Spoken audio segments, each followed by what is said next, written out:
Vamos a hablar acerca de el aborrecimiento, el odio de las personas hacia nosotros. El hecho de que gente nos odia sin ningún motivo. Jesús en el capítulo 15 del libro de Juan dice: si permanecen en mí y mis palabras permanecen en ustedes, pidan todo lo que quieran y se les concederá. Permanecer es el gran secreto. Pero permanecer da una implicación de no movimiento. Cuando nosotros permanecemos, no nos estamos moviendo. Y generalmente nosotros pensamos que permanecer es algo que envuelve nuestro movimiento, envuelve nuestro esfuerzo. Pero verdaderamente permanecer es estar estático en Cristo, estar estático en Cristo. ¿Y qué sucede cuando estamos estáticos en Cristo? La palabra de Dios es la que hace el trabajo. Dice: si permanecen en mí y mis palabras permanecen en ustedes. Dos, permanecer. Si nosotros permanecemos en Cristo y la palabra permanece en nosotros, o sea, la palabra se queda en nosotros, podemos pedir lo que queremos y se nos concederá. Considerando que tenemos que pedir cosas siempre de acuerdo a la palabra de Dios. Dios no nos va a dar a nosotros cualquier cosa que nosotros querramos, especialmente si nos va a hacer daño. En el verso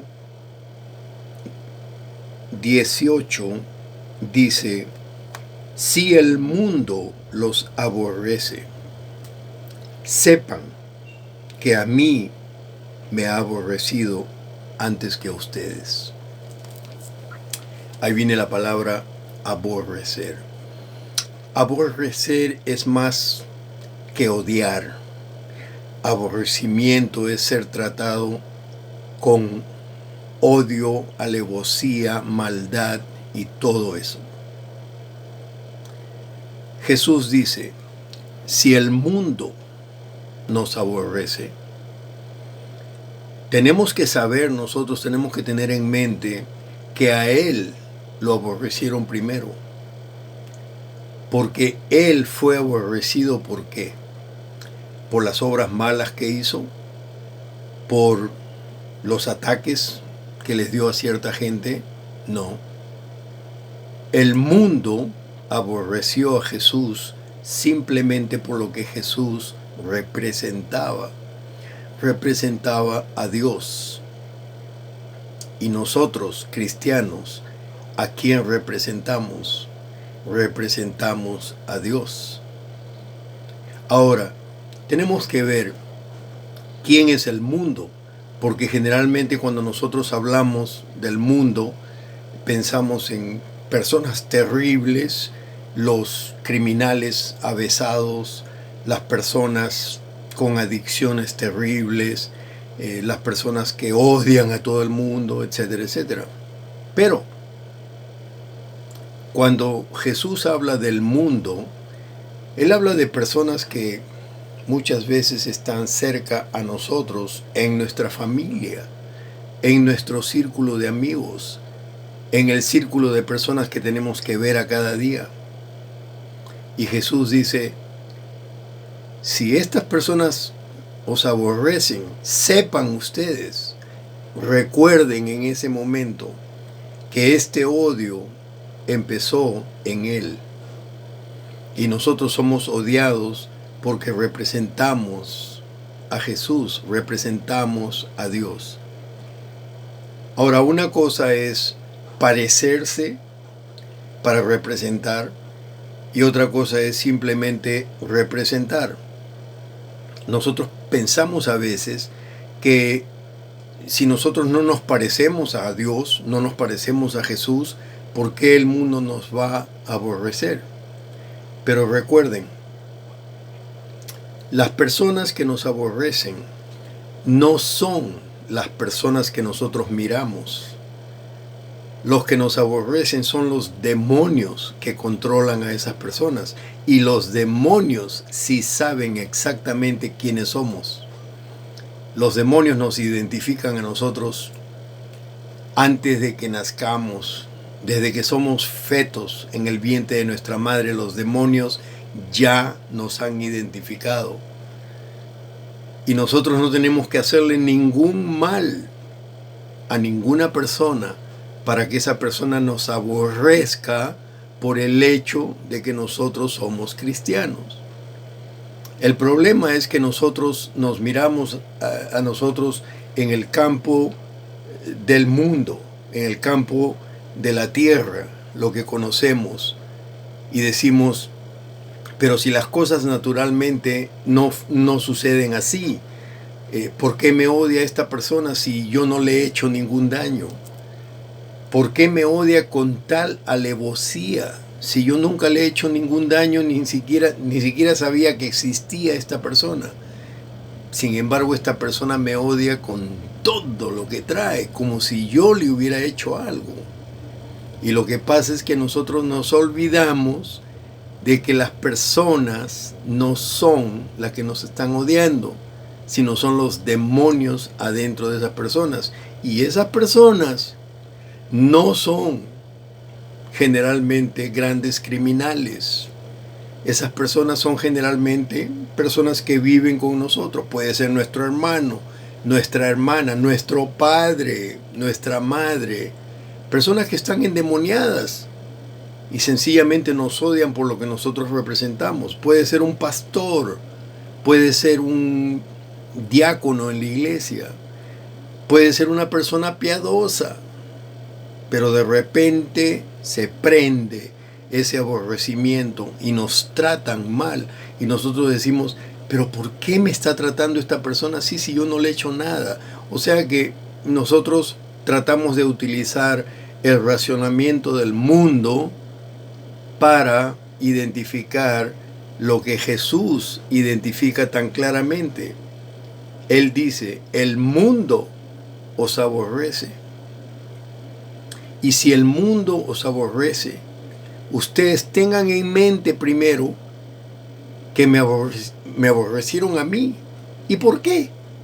¿Qué mal hizo Jesús al mundo? Ningún mal. Simplemente porque Él era el Hijo de Dios.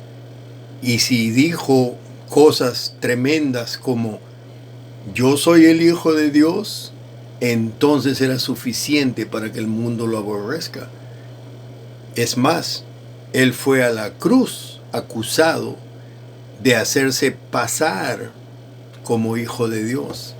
Y los judíos causaron un tremendo estruendo con este asunto de que Jesús se llamaba o se hacía pasar como Hijo de Dios. Si el mundo te aborrece, hermano, hermana, debes de estar contento, porque si una persona te aborrece sin ningún motivo, significa que tú eres un hijo o una hija de Dios. Ahí está tu confirmación. Muchas veces nosotros nos preguntamos, ¿seré yo un hijo de Dios? ¿Seré verdaderamente salvo? ¿Soy verdaderamente un heredero al cielo? ¿Y cómo podemos saber? Lo sabemos cuando somos aborrecidos sin ningún motivo. Y Jesús, cuando termina este pasaje, los capítulos 15, 16 y 17, tremendo pasaje, pero al final del capítulo 16, dice Jesús, estas cosas les he hablado para que en mí tengan paz. Yo les he dicho todas estas cosas para que ustedes, al ver qué es lo que está pasando, tengan paz en mí. Y luego dice, en el mundo tendrán aflicción, pero confíen, yo he vencido al mundo. Jesús venció al mundo, no solamente en la cruz. Jesús vence al mundo todos los días y nosotros vemos, tenemos evidencia de cómo Jesús vence a los demonios y vence a Satanás en los atentados que tratan contra nosotros mismos. Yo veo en mi vida personal cómo Satanás me ha tratado de descontar de este mundo tantas veces y no puede. ¿Por qué? Porque Dios no lo deja, porque Jesús no lo deja. Y entonces yo confío en Dios porque cuando estoy en mi mente lúcida, recuerdo y digo, Dios me ha salvado esta vez y esa otra, y esa otra, y esa otra, y esa otra. Tengo por qué confiar en Dios. Y dice que Jesús habló todas estas cosas. Todas estas cosas que Él dijo, que Él trajo a nuestra atención, tenían como objeto que nosotros confiemos en Él. Sabiendo que Él venció al mundo, Él venció, ridiculizó a Satanás, porque Satanás pensaba que llevando a Jesús a la cruz lo vencía. Y cuando vino a darse cuenta que al haber llevado a Jesús a la cruz fue su peor error, su error de por vida. Y el diablo tiene vida, el diablo tiene tantos años de vida. Su peor error de vida fue llevar a Jesucristo a la cruz. Si el diablo hubiera sabido la tremenda derrota que estaba sufriendo al llevar a Jesús a la cruz y permitir que Jesús derrame su sangre por todos nosotros, el diablo hubiera sido su mayor defensor. El diablo hubiera peleado a toda la gente que estaba tratando de llevar a Jesús a la cruz. Así es que, hermanos, tenemos que confiar. Tenemos que confiar porque cada vez que tú sientas que una persona te aborrece, que una persona te odia sin ningún motivo, esa es tu confirmación de que tú eres un hijo de Dios. Cuando veas que alguien te odia sin ningún motivo, sonríe y dale gracias a Dios, porque Dios te está revelando que tú eres su hijo. Amén.